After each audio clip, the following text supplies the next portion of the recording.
जेबे खोला जीव रत्न भंडार सेबेले कोटिब मोहन शिर सेबेलकु भाई न खोटिब आउ राजनीतिक कौशल लागिब महासमर देश देश मध्य अति प्रबल जाई फुल पृथ्वी हेब नारखार बड़ देउल भितरे हाण गोड़ हेब सेई बेलर जाई फुल देखिबु एहा नेत्ररी। दर्शक बंधु बहुत तर्क वितर्क पर फाइनाली निष्पत्ति निया सरी जे रत्न भंडार खोला जीव, किंतु आपण माने खातारे लेखि रखंतु एई रत्न भंडार खोला जीवा परे बड़ बड़ अघटन मान सबू ओडिशा पुर को माडी आसुची।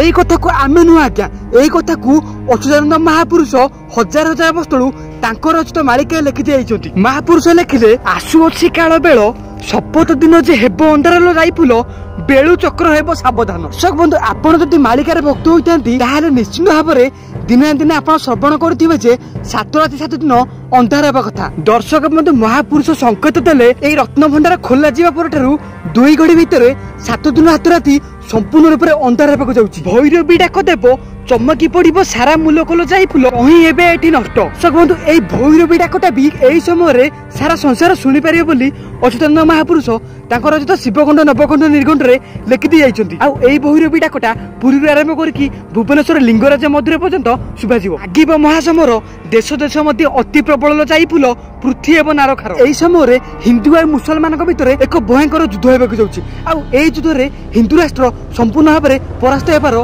संभावना अछि। उरुकी धाई आसीबो भारत रे हणा कटा लागि बोल जाई फुल गुली गुला परसिबो। एठारे जी रक्षा करिके आसीबो सी ही आग मरिबो। एठारे को बीजेपी सरकार आपन को रक्षा करि परिबेनी कि को श्री जगन्नाथ मध्य आपन को रक्षा करि परिबे नै। ओडिसा रे युद्ध स्थान कटकरु चौद्वार जानटिलो जाई फुल रहिबो रक्तपूर्ण। एई युद्धटा कटक चौद्वार आरंभ होई पुरी पर्यंत चलिबो। आ एई महायुद्ध रे रक्तर नदी बोहि जिवो। एई युद्ध रे एमिति लोक मरिबे जे आपन को छाती फाटी जिवो।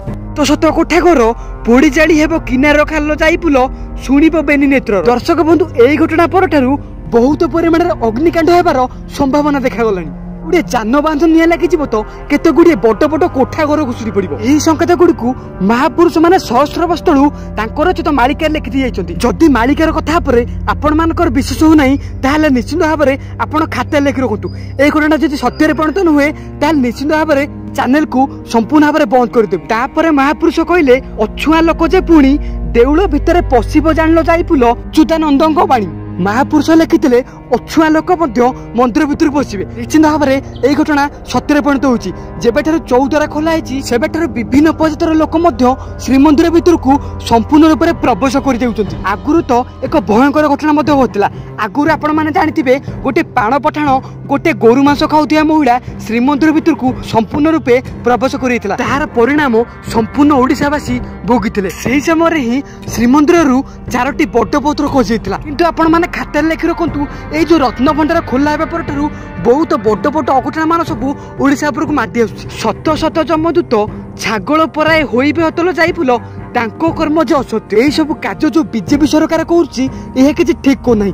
एहार परिणाम सेमान निश्चित भोग करिवे। निश्चित रूप से बड़ बड़ मुंड कटिबार संभावना अछि। सेमाने जानि सुनि कि निजर मरण को निमंत्रण करूछंती। भक्ति पथरे जे थिबो तांको कि करिबो दुष्ट दान बोल जाई फुल पार बंधु वासुदेव। दर्शक बंधु आसुथिबा अघटन रे भक्त मानकर किछि भी क्षति हेबो नै। जो माने सब असत्य पुत्र थिबे जो माने सब पाप कार्य करूचंती सेही माने ही हत हेबे। भक्त संगे भगवान दारू को नेबे से छतिया ग्रामल जाई फुल तो ही जाई नारायण।